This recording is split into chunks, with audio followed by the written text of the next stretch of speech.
Greetings, ladies and gentlemen. My name is Magus, and I thought I'd give you guys my opinion on the latest news from the new Fire Emblem game. You know, it's kinda ironic that just a couple of weeks ago, I made a video about the history of the weapon triangle, only to suddenly read that they're making some pretty radical changes to the weapon triangle in the new game. So, let's talk about that first. Luckily, we still have the good old swords, axes and lances triangle, however, we don't know how severe it's going to be in terms of the numbers. The new weapon triangle, however, combines all weapon types instead of having separate weapon triangles for physical and magical weapons. It works like this. Swords and magic beat axes and bows. Axes and bows beat lances and hidden weapons, whatever that is. And lances and hidden weapons beat swords and magic. This is a pretty radical change, as we've never before seen bows take part in the weapon triangle. Many see this as archers being screwed over badly, but I actually disagree, and let me tell you guys why. In terms of enemies, what you usually face in a Fire Emblem game, at least early on, is bandits, and bandits wield axes. Later on, you fight a lot of soldiers, who tend to wield lances. Magic and sword users are usually the least represented weapon among the enemies in most Fire Emblem games, meaning that archers will more often than not actually have a weapon triangle advantage against their enemies, though we can't say for certain that this will be the case in the new Fire Emblem game. Magic beating axes and bows is a pretty interesting one. This means your mage users are much less likely to be sniped by archers on the enemy phase. Lances beating magic is also a very interesting change. It will without a doubt make mounted lance users and Pegasus Knights even better at hunting mages, as their superior movement combined with a weapon triangle advantage will make them pretty effective at doing so. As far as the hidden items go, I don't know anything about them yet, so it's very difficult to predict how it will play out, but judging by their name, they will most likely be more difficult to obtain than your average equipments. This change could possibly result in swords being more useful, as there will be less weapons present on the battlefield countering them, and this is a good change, as I think swords have been the weakest kind of weapons in Fire Emblem since the very beginning. This is because there's no sword version of the javelin and hand axe, aside from the magical blades, who are usually very rare and expensive. At the end of the day, it's impossible to predict how this new weapon triangle is going to play out until we know more about the game itself, but I do like the change and actually find it pretty interesting. More depths and strategic decisions on the battlefield is always a good thing, and I think it's kinda cool that magic and bows are now part of the weapon triangle, even if many people out there don't like the change. However, we're not done talking news, because some information about the new weapons also got released. We have our very first look at some of the new swords and their special rules. Remember that in the new game, weapons no longer have durability and thus won't break. So once you give a character a weapon, it stays with them until you unequip it. Well, unless there's some other game mechanics which can cause weapons to break, like special skills and the like. I'm going to go over them one by one and give my thoughts on them, but do keep in mind that everything here is subject to change, as the game is not yet complete.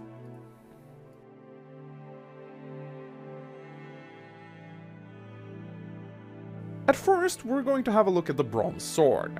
The Bronze Sword's description is as follows.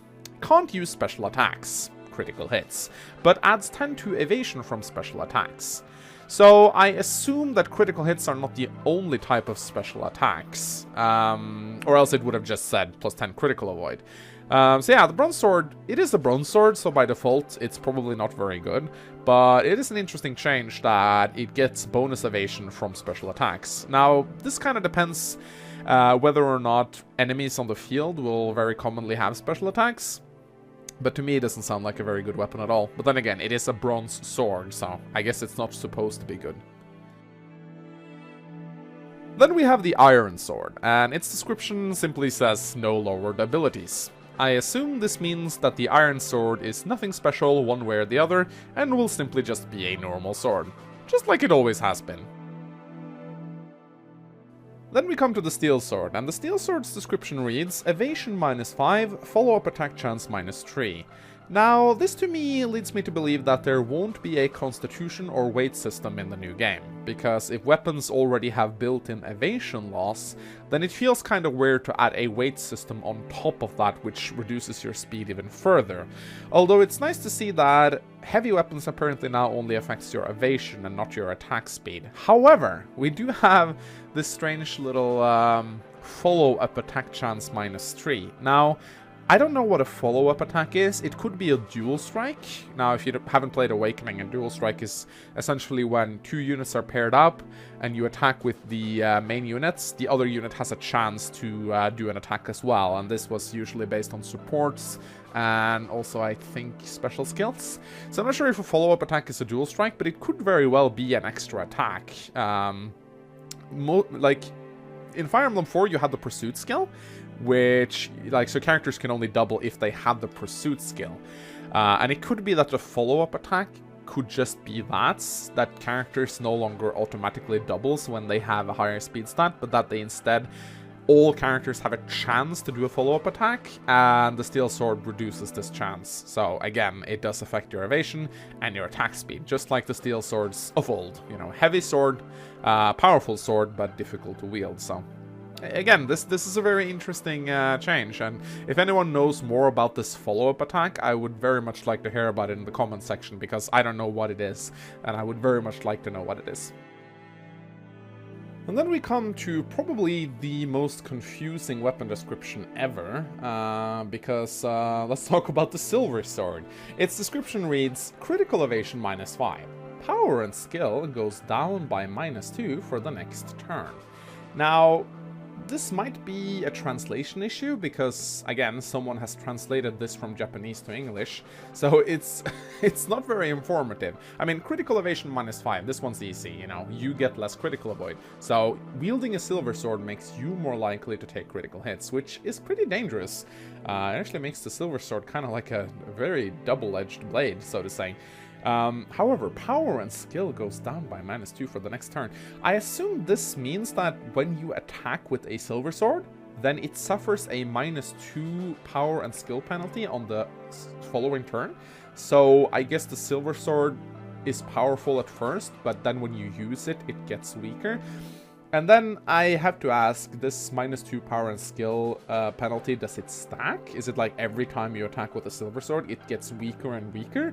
Or is it just you attack with a silver sword, it gets weaker on the next turn, and then on the turn after that, it goes back to its former power? So it kind of goes up and down a little bit in its usefulness.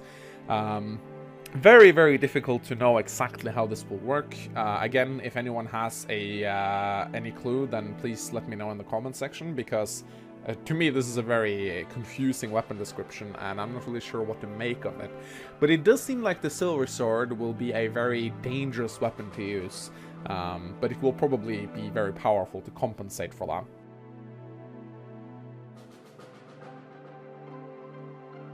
And then we come to the last sword and my personal favorites, the Brave Sword. So the Brave Sword's description reads, attacks twice, but -4 on defense and magic defense.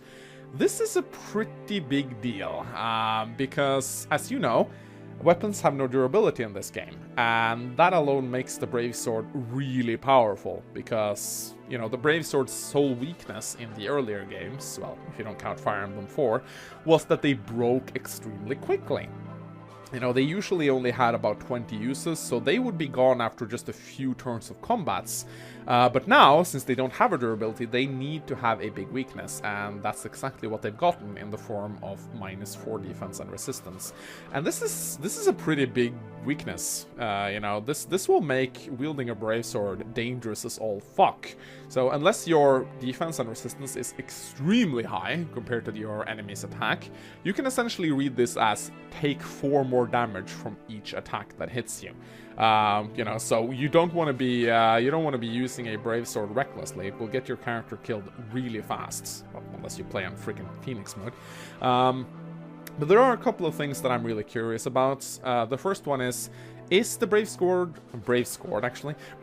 going to double your attacks, or is it just going to give you one extra attack? Because if it doubles your attacks, it's really powerful. You know, I'm guessing there's going to be skills in this game that gives you multiple attacks. Maybe there's going to be adapts, who knows, maybe some sort of meteor strike skill. And if the Brave Sword doubles your total attacks, it is going to be overpowered as fuck, even with the -4 defense penalty.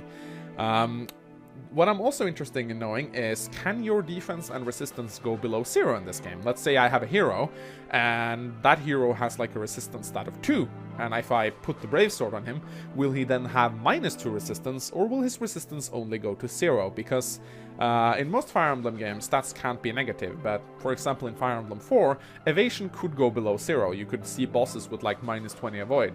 So I'm kind of curious to know if you can get negative stats in this game, or if they stop at 0. Either way, the Brave Sword is a really cool weapon, and I think that it's really, really great. I guess the punchline here is that you have to be very brave to use it. But we are not done there, ladies and gentlemen. There's also news about 3 new classes that will be making an appearance in the new game. The Butler, the Ninja, and the Maid. Now, we don't know anything about them, other than the fact that they will use so-called dark weapons, which apparently has a chance to lower enemy stats as part of an effect. Now, this is just speculation on my part, but I think that these dark weapons could very well be the hidden weapon in the weapon triangle, that is supposedly strong against swords. It is difficult to say what roles the 3 classes will play, but butlers sound like they could be a bit tanky, whilst maids and ninjas sound like classes that rely more on speed.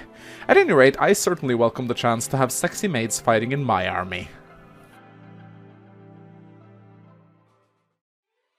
And with that, ladies and gentlemen, I have nothing more to talk about.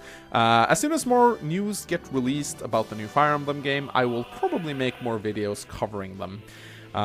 But yeah, I'm actually kind of excited about these changes, guys. I'm not sure about you guys, but I really like the new weapon system, and I think it's really cool that different weapons have different unique rules, and it's going to be pretty kick-ass to see how the lances, the axes, the bows, and the magic tomes are, because I'm guessing they also have their set of unique rules. So let me know what you guys think. Do you like the new weapon triangle? Do you like the new swords? Or do you hate them? Let me know in the comment section below. If you would like this video, that would also be extremely helpful. And of course, subscribe if you want to see more videos. As always, my name has been Mangs, and I'll see you guys next time. Goodbye.